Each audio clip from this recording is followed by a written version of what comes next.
Rudyard Funn runs a funeral home in the village of Piffling Vale. It used to be the only one. It isn't anymore.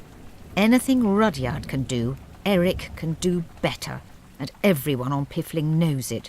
But Rudyard hasn't given up yet, and Eric Chapman had better watch out. Wooden Overcoats, created by David K. Barnes. Episode 7, The Cliffhanger, by Cordelia Lynn.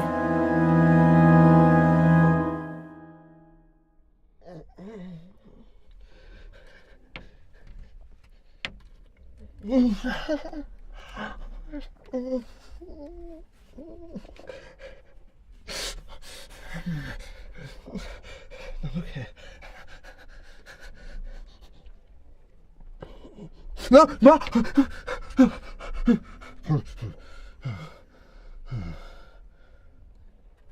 Oh, what a terrible dream.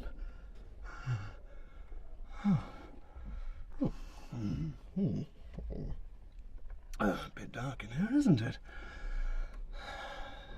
Especially considering I had to sell the curtains to pay the gas bill. Oh, don't remember the bed being this hard either. Oh well. When I get up. Oh! My head. Oh, where am I? Ah. Oh.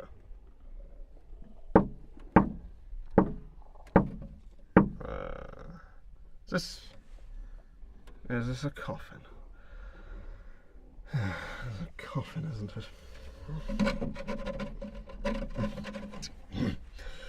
Antigone! This isn't funny! How many times have I told you you have the sense of humour of a decaying sloth? Let me out! Georgie! Madeline! Someone! Drat, indeed. For today was the day, his darkest day, the one that all undertakers fear, the day they find themselves buried alive. Typical. Oh well. Suppose it could be worse. At least there's nothing here to irritate me. No one to disappoint me. No unavoidable accidents waiting to happen. Shame that Madeline couldn't be here too, but aside from that, I think I could be quite content here. In the dark.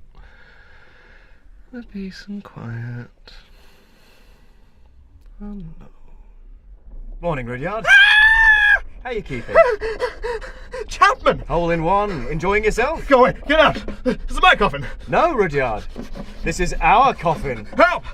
Help! Somebody help! That's no use. We're going to be here quite a while. Someone get me out of here! Tell you what, let's play a game, pass the time, seeing as we are here for all eternity. How about I Spy? Do you want to go first? I'll start then. I spy with my little eye something beginning with D. Go on, Rudyard, give it a shot. No? Do you want a clue?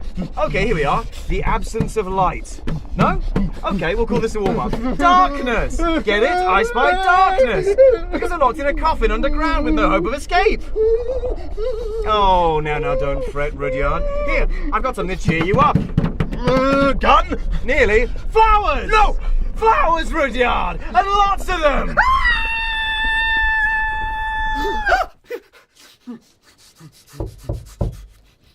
Flowers, Rudyard! And lots of them! Yes, all right. Bit of dramatic licence back there, but you see, Rudyard's nightmares had been getting more frequent of late. The poor boy was really coming unstuck.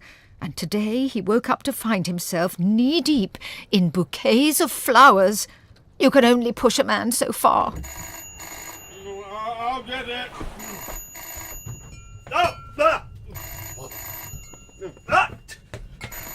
Georgie! Why all the vases? Ow! Now look here. What? A flower delivery? Damn it, Petunia, I didn't order any flowers. I hate flowers. What? Rate my delivery experience out of 10. 10 is high. How about 1? Put that in your vase and water it. Georgie! Morning, sir. What the hell's going on? Why is my funeral parlour filled with flowers? Read the note. For Georgie, with fondest wishes. Chapman. Siding with the enemy, are we? Et tu, Georgie. Don't be stupid, sir. He makes my skin crawl. So why is he sending you flowers? Riddle me that, Georgie. Because he won't take apathy for an answer. He thought rescuing me from drowning was a tender moment. But you elbowed him in the face. He thought all 7 times were accidents. That does it. It's high time we sorted out the Chapman conundrum once and for all. You mean kill him? Next best thing, we get a rhinoceros, a really hungry one, and set it loose at his next funeral. Masterful. No, that won't work. Why not? You can nab us a rhino from somewhere. Well, yeah, I'm great at acquiring rhinos, but that's not the point. Rudyard, Georgina, Oh, hey, Antigone. I have something very important to tell you both. I'm leaving. Forever. Look, it's got to be a rhino. We've tried everything else. Eric will just train it to give rides to children or something. I said I'm leaving. Forever. What? No, you're not. You never go anywhere. I go to the cinema. Since when? Oh, for God's sake, look. I went to the flower market and the yacht club. I got lost in the Atlantic with you. Yes, but none of it helped. Damn it, this place is a shambles. You're a shambles. I'm ashamed that I've allowed you to make use of my talents for so long. Are you listening to me? Georgie, how about this? We challenge Chapman to a no-holds-barred, winner-takes-all funeral off. We just did that. For God's sake! And we won a trunk full of raunchy butts. Oh, that man doesn't know what he's missing. Rudyard, this place has become a failure under your watch, and I won't let it hold me back any longer. I'm leaving to seek my fortune in the cruel, wide world. All right? This is me. Leaving now, forever, understand? You know, I think we should reconsider this rhino idea. Oh, goodbye! Oh, what was that, Hunty? Oh, she can tell me later. Look, face it. Sabotage doesn't work. Competing with him doesn't work. You've tried everything. Except... Yes? What's the one thing Eric relies on? Us failing. Yes, but also his reputation. Destroy the reputation, and we destroy the man! Brilliant! What's the plan, Georgie? I don't have one. Never mind, I do. He'll be run out of the village. We're very nearly at town. Yes, your worship. Carry on. He'll be run out of the village before you can say putting the fun in funerals. Don't you want to give yourself a little longer than a split second to come up with a No, funny campaign? no, frankly, I don't. Now, while I'm burning all these damnable flowers, I need you to make me a life-size realistic replica dummy of Eric Chapman. Okay. I'm great at making life-size realistic replica dummies of people. I think we'll need a cat. What do you think, Madeline? Cat or a very small child? Cat it is. Oh, and we'll need the camera. Antigone! You seen the camera? Antigone! Oh, where does that woman get to when you actually want her? Blinking in the daylight, Antigone made her way across the village square of Piffling Vale, seething with the Rudyard-induced rage she knew so well, yet tinged with what could only be excitement. A taste of freedom, the wide-open vistas of the unknown, of unbounded possibility. Morning, Antigone. Chapman, How are we today? I'm leaving. Leaving? Forever. That's so. I'm off to seek my fortunes in the cruel, wide world. How does that make you feel? Me? Knowing you'll never see me again. Oh, well, I'm very encouraging of people who want to seek their fortunes in the cruel, wide world. Bring me that horizon, that's what I say. Right. By the way, is Georgie in? Oh, keep it in your pants, Eric. She's not interested. I'm sorry. Things were prevented from going down a lurid path by the sudden appearance of local licorice merchant Agatha Doyle. Hello? Or should I have said, hello, hello, hello. What's all this then? Sorry. I'm investigating a brutal murder case and it's so exhilarating. What now? I say, who's this? I'm Antigone Funn. A Rudyard sister. Oh, Antigone. Gosh, I thought you died years ago. Fancy that. I'm leaving, by the way. Oh, yes, Forever. on the run, eh? You could say that. Very interesting. Suspicious, one could say. Why is that? And what is it you're running from, Antigone? Unhappiness, the past, myself. Oh, well, that's all right then. Off you pop, dear. Farewell, Eric Chapman. Farewell. Forever. Bye. Funny weather. Suspicious, one could say. I know. It's usually so sunny here. Anyway, you said a brutal murder case? Well, you know, I couldn't take my mind off Captain Sodbury's poor slaughtered seagulls. Somebody must have done them in, I thought. So I toddled along to see the mayor, and I said, why don't I launch a whacking great murder investigation? You know, drag oneself out of retirement, so to speak. And he got so excited. They investigate lots of murders in towns, you see. Uh-huh. Because there's been quite a few little unexplained deaths recently. Ever since you arrived, in fact. Oh, crikey. I know. Actually, as a professional in the field of death, what would your expert opinion be? Off the record, of course. Well, business has been booming, I can't deny it. Very interesting. Suspicious, you could say? Good Lord, no, Mr. Chapman. We couldn't suspect you. Why, I've been run out of the village before... We're very nearly a town, Constable. Oh, yes, Mayor, awfully good. Well, good luck with your investigation, Miss Doyle. Thanks dreadfully. Oh, and stay safe. There's a killer on the loose, you know. Righto, enjoy yourself. Now, where's Georgie? I wonder if she got my flowers. Licking the wounds of a rejected heart, but more determined than ever to escape this piffling vale of tears, Antigone made her way to the outskirts of the village 10 minutes away.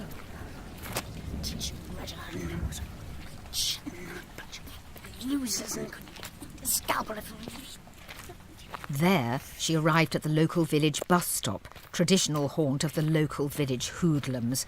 These were the three terrors of Piffling Vale. Teenage petty criminals and graffiti taggers extraordinaire and nightmarish spectres of ignorance and violence to the good citizens of Piffling Vale. Yeah, but like, if you think about it, the very meaning of art as we know it, like, changed throughout the 20th century, like, conceptually, I mean. That's just it though, innit? Concept art, yeah? Art that has a purpose beyond being aesthetically or, like, technically significant, innit? Yeah, but that's why we need to lose the semantic ambiguity, because it's crap. Yeah, just saying art, like it means something, you know, like when you should say, like, concept art or platform art or performance art. Wait, shush, someone's coming. Look busy.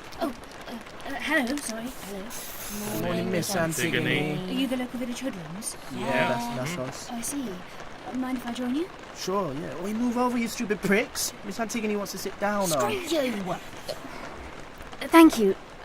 So, how are we all today? Oh, you know, Could be worse. Just hanging out. passing the time. Talking about art. Shut up. Art!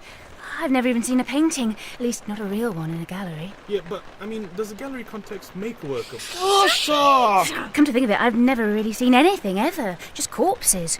Jars of formaldehyde, more corpses, jars of ashes, Truffaut films, more corpses, jars of cavity fluid, cocktail films. Oh, he's well good. Sure, what is wrong with you? I agree. Cocktail is overrated in my opinion. Too fanciful. I'm more partial to the Nouvelle Vague. Oh, tell on. Whilst Antigone was ingratiating herself with the terrifying youth element of Piffling Vale, Rudyard and I had found the perfect location for his master plan, conveniently deserted street. We were in luck. It was deserted.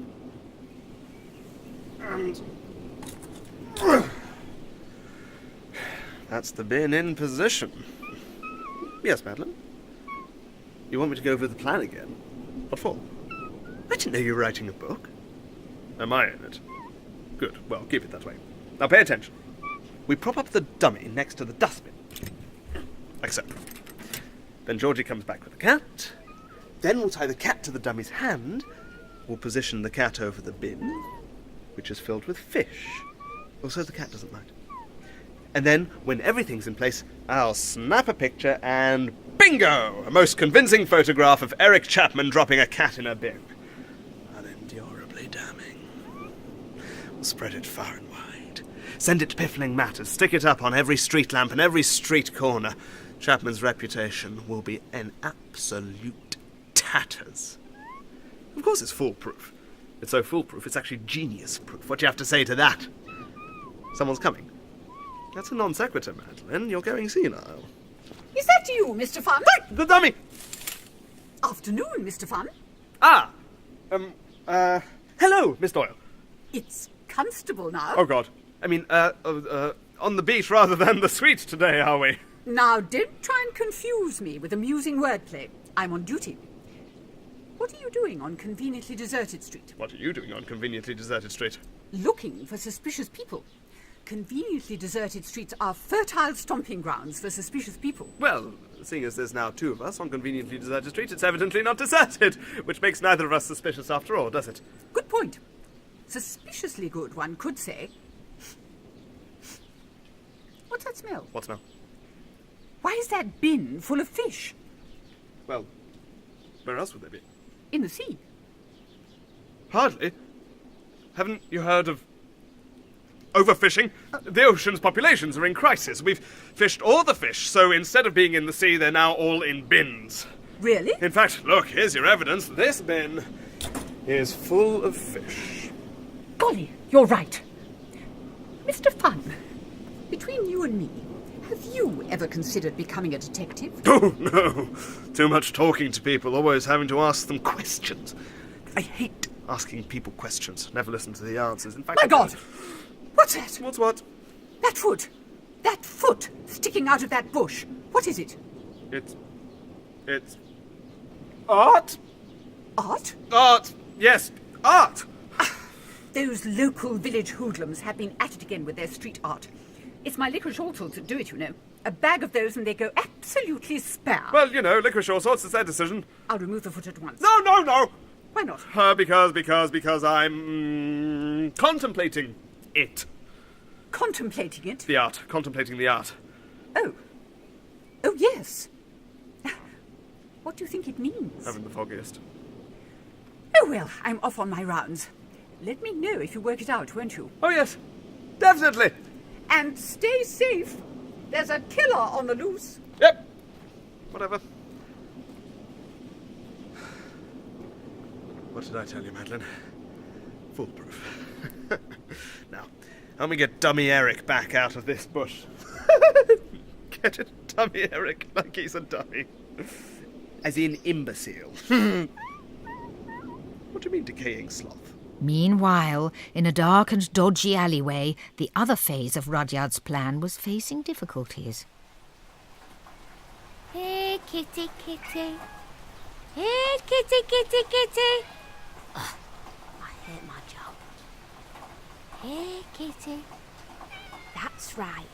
You just stay there, right in my laser-sharp, cat-napping, telescopic sights. Ha! Got you, you furry little... Hi, Georgie. Oh, hey, Eric. What are you doing down here? Skipping. What? Skipping. Collecting rubbish to eat. Back alleys are good for that sort of thing. Ah, very eco.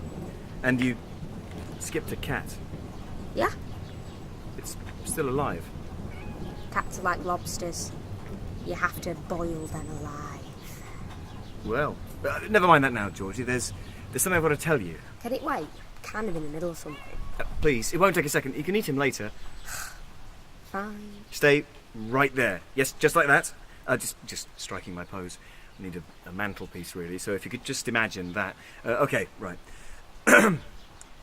In vain I have struggled. It will not do.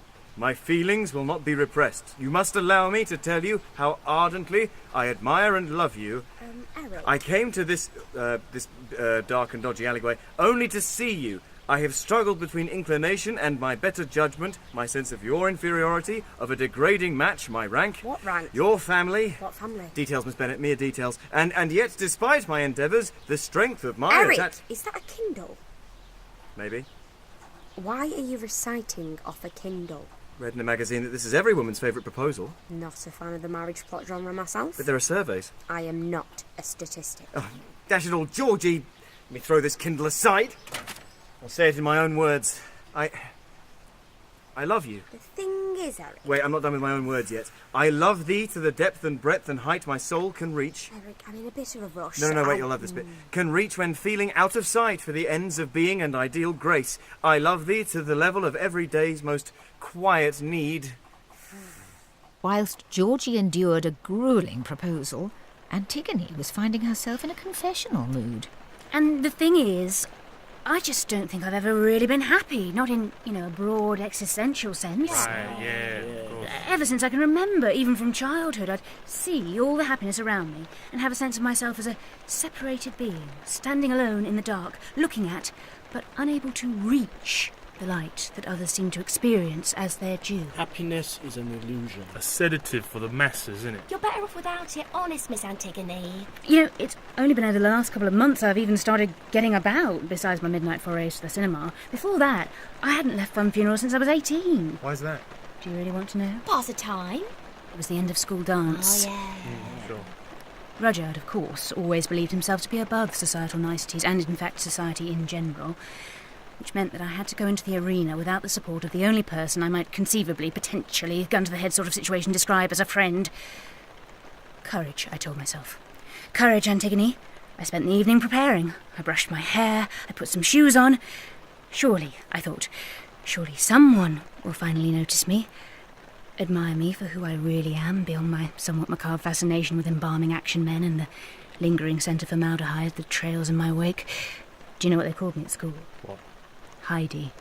As in formaldehyde. That's rubbish, that is. Still kids, innit? Lord of the Flies, am I right? Kill or be killed. Hunt or be hunted. Paint or be painted. What happened at the dance then? I waited at the sidelines, trembling with naive anticipation. Young men and women brushed past. With each turn my spirits rose, only to be dashed when nobody stopped to talk to me. Nobody asked me to dance. Nobody seemed to care whether I was there or not. I sat in agony until the end, too ashamed to draw attention to myself by leaving. The best I could hope for was to disappear, to sink back into the furniture and not be recognised. So absolute was my achievement in this regard that come the end of the night the caretaker tried to sweep me up with the streamers and deflating balloons. When I got home, I descended into the mortuary with only my loneliness and shame for company, and stayed there for 17 years. Unwanted, unloved, alone. Did you know that a corpse can weep for days after death? Raw. As Sushi. Meanwhile, back in the dark and dodgy alleyway, Eric was regretting casting aside his Kindle. Shall I compare thee to a summer's day? Something. Rough winds do shake the darling buds of... Ooh. April. No, June. No, April. Oh, what do you think, Georgie? Should we toss on this one too? All right. Heads, April. Tails, June. Here we go. June it is. Rough winds do shake the darling buds of June. Whilst on conveniently deserted street, Rudyard was awaiting Georgie and the cat with his signature calm and equanimity. Georgie!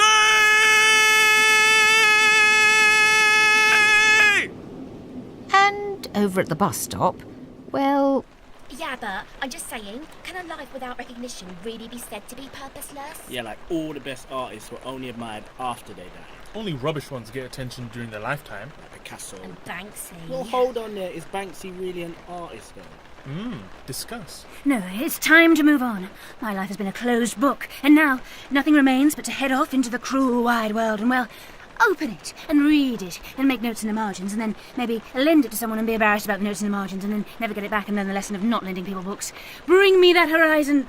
Or the bus, at least. Where is the bus, anyway? What bus? The bus. The local village bus that comes to the local village bus stop to carry daring travellers to their as yet unknown destinies. There is no bus in it.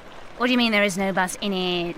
There's never been a bus? Why not? That's the point, see? Basically, what happened, was Mayor Desmond said that every real town has a bus stop for the local hoodlums to hang out at. Pass the time. Talk about digital age, alienation. The usual. So, he ordered the building of the bus stop, didn't he? And here it is. And here we are. Ta-da! But that's ridiculous! Well, not as ridiculous as having a bus on an island that's only a mile long. We don't actually really like the bus stop, but we don't want to hurt the mayor's feelings. Yeah, it can be quite touchy, do you know what I mean? Oh, well, that's that then. So much for the great escape. Even my will to freedom ends in failure. Oh, what can it all mean? what, in the end, did it all mean? She'd lived quietly, sadly, passing each day elbow deep in corpses and vats of fluid, and now her one attempt to discover her real potential had been thwarted at the first post. Thwarted! Entirely thwarted! Could it have been more than random chance that had brought her here? Was there in fact some reason for her detainment? Was she indeed being kept on the island to face her true destiny? Was she actually only running away from her... You know, I'm really just speculating. I've no idea what she was really... I've got it. Oh, thank God. Fun funerals. Who? Fun funerals needs me. So does Rudyard, now I think of it. I mean, didn't he cry for a whole week from birth when, despite being twins, my own worldly entrance was delayed due to my in utero depression? I don't know, we never met him. Didn't he stop wailing at the very moment of my arrival? Are these questions rhetorical? And damn it, am I not the single most talented mortician and embalmer in a 1 mile radius? Hey, Chapman's good. Shut it. Without my expertise and skill, my artistry... Bloody hell, I make embalming fluid that smells of cinnamon, for God's sake. Nice. Without all that, Fun Funerals would descend into total ignominy and bankruptcy. And thanks to Eric Chapman, we're facing the greatest crisis in our history. Damn his incredibly blue eyes. Do you fancy him or something? Stop Sorry. talking. Our family have been funeral directors in Piffling Vale since the 15th century, and we won't go down without a fight. That's the spirit. Probably. I could return to Piffling Vale, force my brother to take me on as a partner, and become the greatest mortician this cruel wide world has ever seen. You go, girl. Woman. Yeah, sorry. Thank you, local village hoodlums. Should you ever need anything embalmed, I am at your disposal. Yeah, cool, man. Cool. We found that dead rhino in the wheelie bin. Bye, Miss Antigone. See you next time. And whilst Antigone retraced her steps with newly found passion and pride, Georgie's thoughts were swiftly turning to mindless violence. In conclusion, it only remains for me to tell you that my love is like a red robin that goes bobbing along. No, hang on. Eric. Oh, yes. Hello. How am I doing? Yeah, great. I am literally swept off my feet. Oh, amazing. Great stuff. So, you fancy it? Going down the aisle and that sort of thing? Here's an idea. Do you see that darkest and dodgiest corner of this dark and dodgy alleyway? Oh, probably never seen the light of day. No chance of anyone passing it an inopportune moment. Yeah, that one. How about you just step over there into the shadows and wait for me? And I'll give you your answer. Really? Your final answer, Eric. Oh, wow. Oh, gosh, I'm all of a flutter. How do I look? You look perfect. Righto. See you in a mo. Enjoy yourself. No, Eric. You enjoy yourself. Of course, I'd only picked this all up much later. I'd spent my afternoon bored to tears in Rudyard's top pocket whilst he did bugger all. Now, however, he was changing tack. The fact is, Madeline, if you want something done, you've got to do it yourself. I've always said so. We've been here for hours. It's a miracle conveniently deserted street has managed to live up to its name for so long. Oh, thank God the farmer's market got cancelled. I mean, really, how hard can it be for one girl to find a cat? As Rudyard posed this very question, a cat, drawn by the scent of fish, made its approach, sensed me tucked away in Rudyard's breast pocket and made a dramatic bid for supper by leaping at Rudyard's head and trying to claw me out. No! Rudyard fought valiantly, the cat demonically, whilst I, scampered up and down his trouser legs.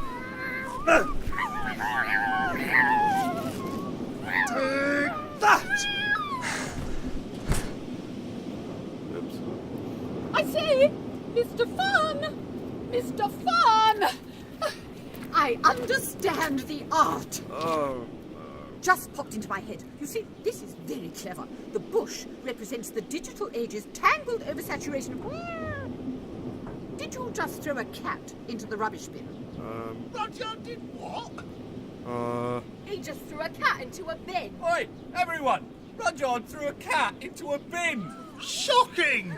Disgusting. It's animal cruelty. Now look here. If you just give me the chance to explain, we can settle this very reasonably. Let's run him out of the village! Yeah! Madeline, when I say run, run. To whoever brings him down! Run! Whilst Rudyard bolted from the spontaneous swarm of vigilantes, Antigone arrived back in the square.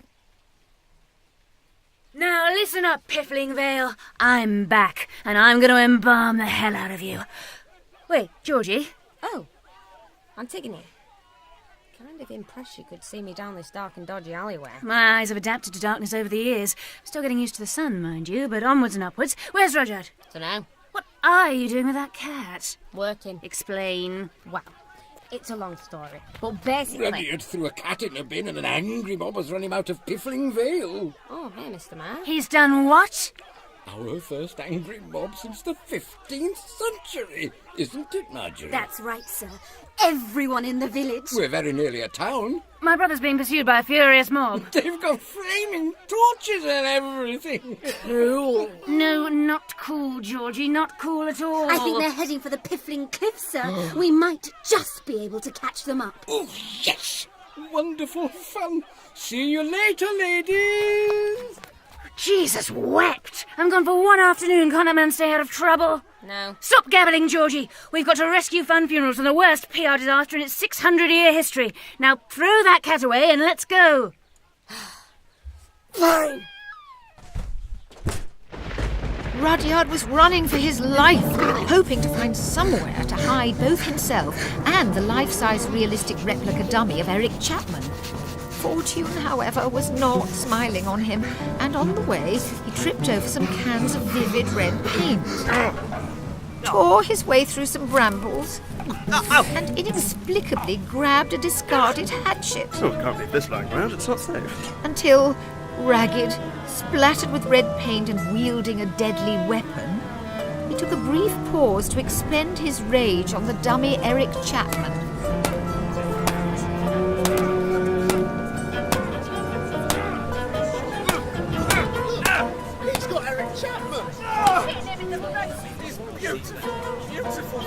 Oh, come on, he's got a charming everyman quality, but really... Rudyard raced away with the dummy, the mob hot on his tracks. And then finally, he arrived at the Piffling Cliffs and began to climb its slopes in the worst thunderstorm Piffling had seen since the 15th century. Blast this rain! Keep looking, everyone! A tub of mint imperials to whoever catches him! Ah, Miss Doyle, there you are. Afternoon, Your Worship. Don't worry, we'll catch that callous little quisling. If only we could see properly. Ah, Marjorie has gone to the lighthouse. She'll get old Captain Sodbury to shine a light on us to help the search. What a capital idea! Yes. Ah, there it is. With that beam, we'll soon pick him out. Mr. Mayor, Your Worship. Marjorie, top work for laying on the search. But sir, it's the lighthouse keeper. Captain Sodbury, what about him? He's dead. Murdered. Harpooned through the hat. Good Lord! You were right, Miss Doyle. There is a killer on the island. And I think I know who it is. Meanwhile, Rudyard made his determined way to the edge of the cliff and hurled the dummy into the broiling ocean, destroying all evidence of his former plot.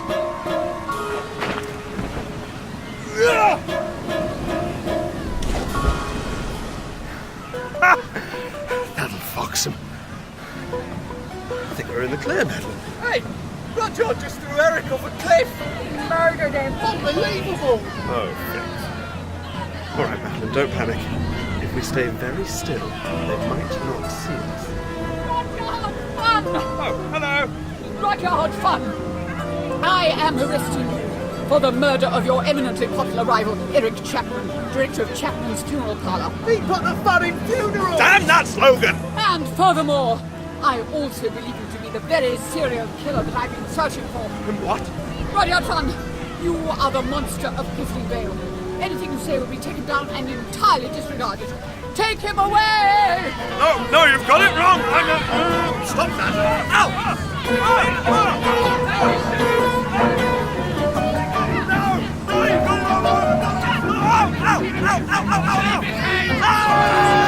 My head!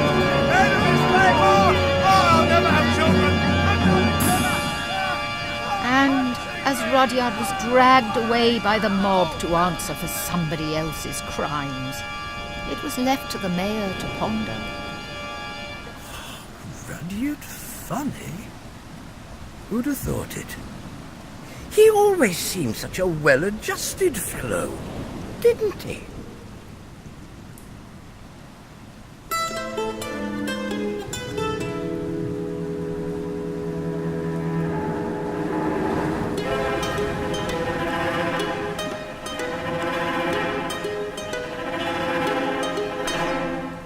The Cliffhanger was written by Cordelia Lynn and featured Felix Trench as Rudyard, Beth Eyre as Antigone, Tom Crowley as Eric, Kira Baxendale as Georgie, Steve Hodson as the Mayor, Alison Skilbeck as Agatha, Ellie McAlpine as Marjorie, and Belinda Lang as Madeline, with Jason Forbes, Phil Wang and Ella Garland as the Hoodlums, and additional voices from Holly Campbell, Pip Gladwin, and Max Tyler.